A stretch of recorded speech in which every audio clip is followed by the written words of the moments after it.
They built cars that started with keys between the seats, had engines running backwards, and dashboards wrapped around pilots like fighter jets. Saab wasn't just different, they were decades ahead. But in 2011, this 60-year automotive icon died. Not from poor sales, not from bad cars, but from something far worse: corporate greed that destroyed everything that made them special. In 1949, Sweden was neutral, innovative, and fiercely independent. Saab, Svenska Aeroplan Aktiebolaget, had spent World War II building some of the world's most advanced fighter aircraft. But with peace came a problem. What do you do with all that aeronautical expertise? The answer was revolutionary. Instead of just making cars, they would make cars like aircraft. The first Saab 92 wasn't designed by car people, it was shaped by aerodynamicists in a wind tunnel. The result looked like nothing else on Earth: a teardrop on wheels with a drag coefficient that put most 2020s cars to shame. But it wasn't just about looks. Saab engineers thought differently about everything. While other manufacturers mounted engines conventionally, Saab mounted their two-stroke engine backwards and drove the front wheels. Why? Because aircraft designers understood weight distribution. They knew that putting the heavy bits over the driven wheels made sense in snow, and Sweden had a lot of snow.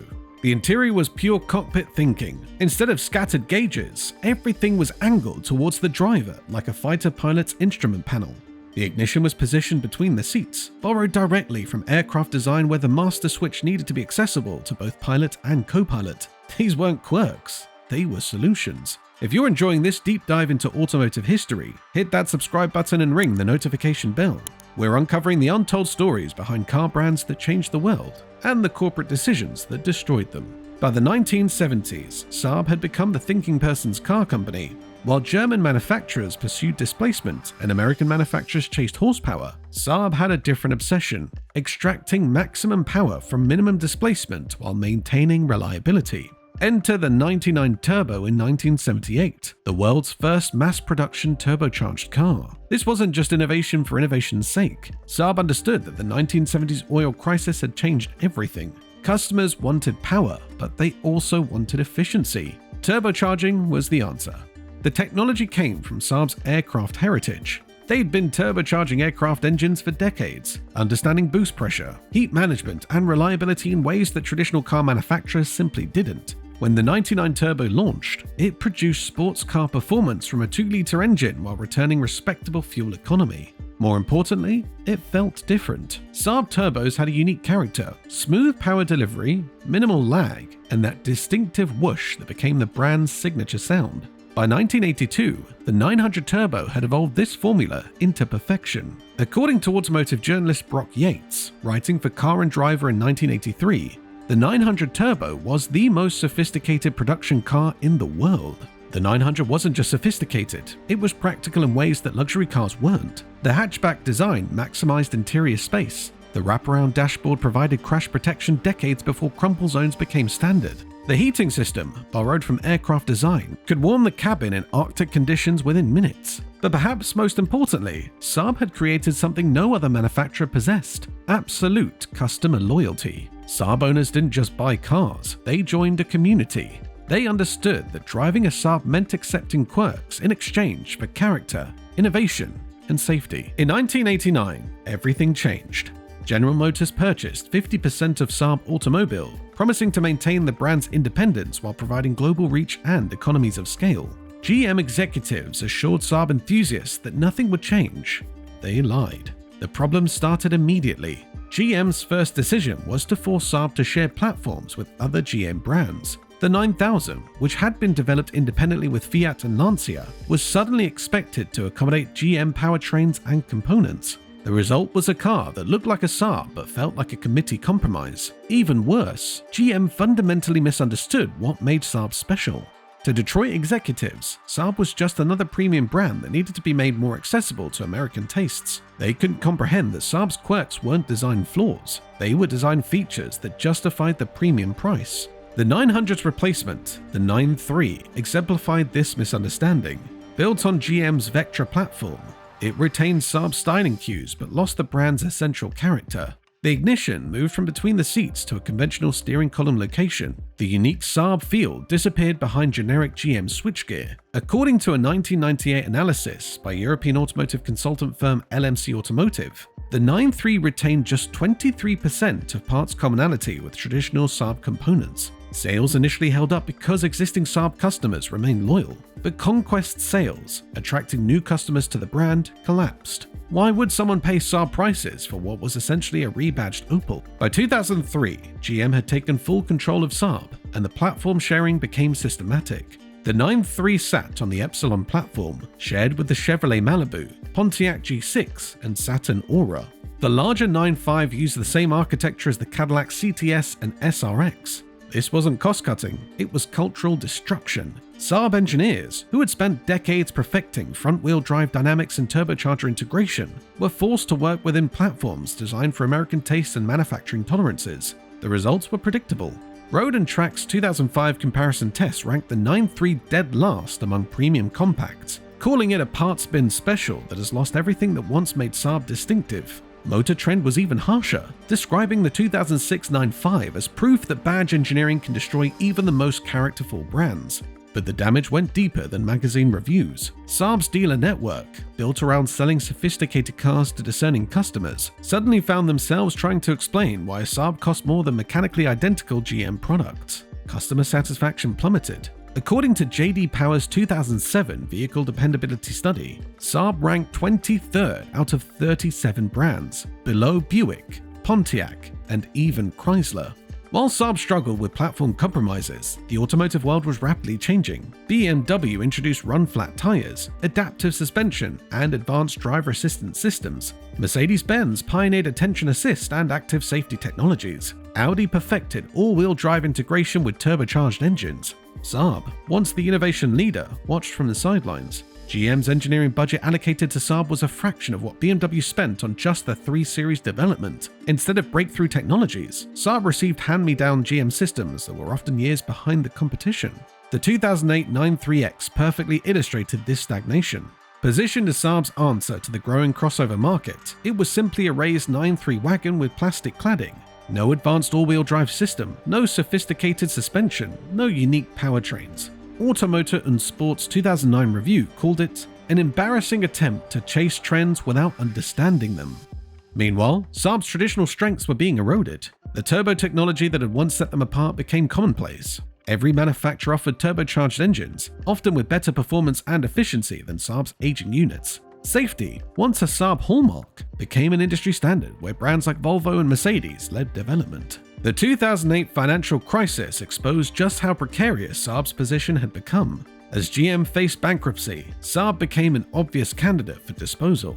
Sales had been declining steadily, from a peak of 133,000 units in 2003 to just 93,000 in 2008. More telling were the regional sales figures. In Sweden, Saab's home market, the brand's market share had fallen from 11.2% in 1995 to just 3.1% in 2008. Swedish buyers, who understood Saab's heritage better than anyone else, were abandoning the brand for BMW, Audi, and Volvo.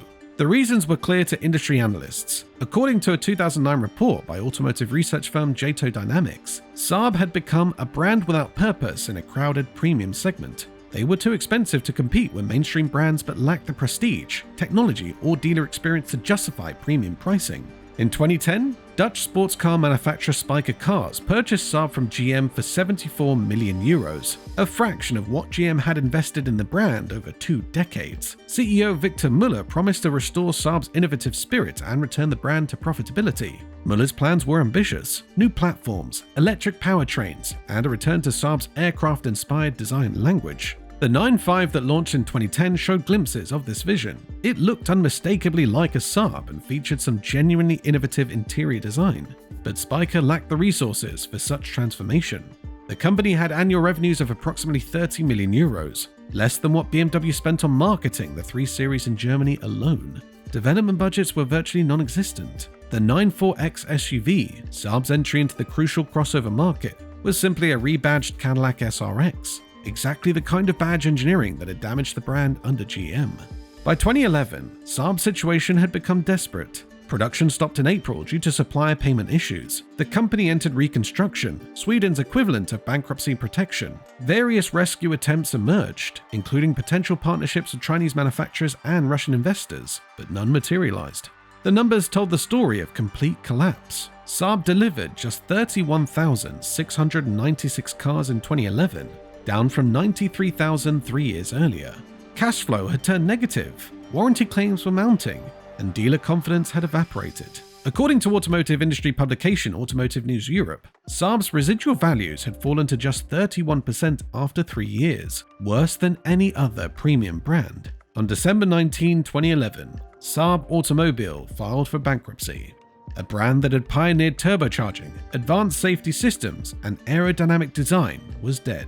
The Trollhättan factory, which had built over 4.5 million cars since 1949, closed permanently. Saab's death wasn't caused by market forces or changing consumer preferences. It was corporate murder, a systematic destruction of everything that made the brand valuable. GM's fundamental error was treating Saab like a traditional automotive brand rather than understanding its unique position. Saab customers paid premium prices for innovation, character, and exclusivity. GM gave them rebadged Opals with quirky styling. The platform sharing strategy, while financially logical, destroyed Saab's engineering heritage. Generations of knowledge about front-wheel drive dynamics, turbocharger integration, and cabin design were abandoned for generic GM solutions. According to former Saab chief engineer Gunnar Larsson, interviewed by Automotive Engineering in 2012, GM never understood that our inefficiencies were actually our competitive advantages. Financial underinvestment accelerated the decline.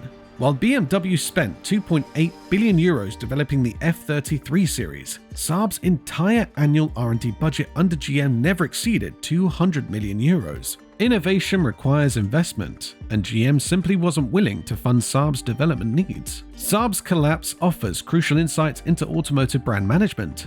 First, authenticity cannot be faked. Customers develop emotional connections with brands based on genuine characteristics, not marketing messages. When those characteristics disappear, so does the brand's value proposition.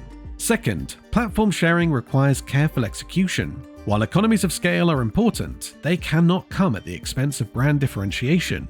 Successful premium brands maintain distinctiveness even when sharing underlying architecture.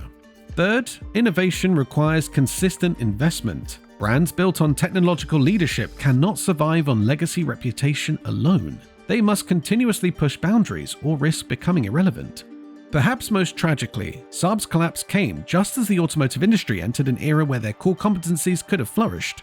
Electric vehicles require expertise in thermal management, aerodynamics, and system integration, all of Saab's strengths. The Tesla Model S, launched the year after Saab's bankruptcy, demonstrated that there was still a market for innovative, technology-focused premium cars. Tesla's approach, prioritizing performance, efficiency, and distinctive design, was essentially the Saab formula applied to electric powertrains.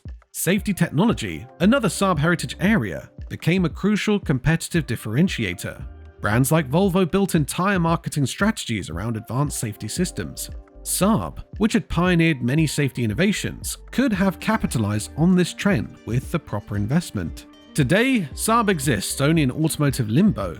National Electric Vehicle Sweden, or NEVS, owns the rights to the 9-3 and produces small numbers of electric vehicles for the Chinese market. These cars wear Saab badges but lack any connection to the brand's heritage or character. Various resurrection attempts continue to surface. In 2023, rumors emerged about a potential Saab revival focusing on electric vehicles and autonomous technology. But without the engineering knowledge, brand authenticity, and customer base that made the original Saab special, these efforts feel more like necromancy rather than revival. Saab's death sent shockwaves through the automotive industry. It proved that even brands with passionate followings and genuine innovation could be destroyed by poor corporate decisions. The collapse influenced how other manufacturers approach brand management and platform sharing.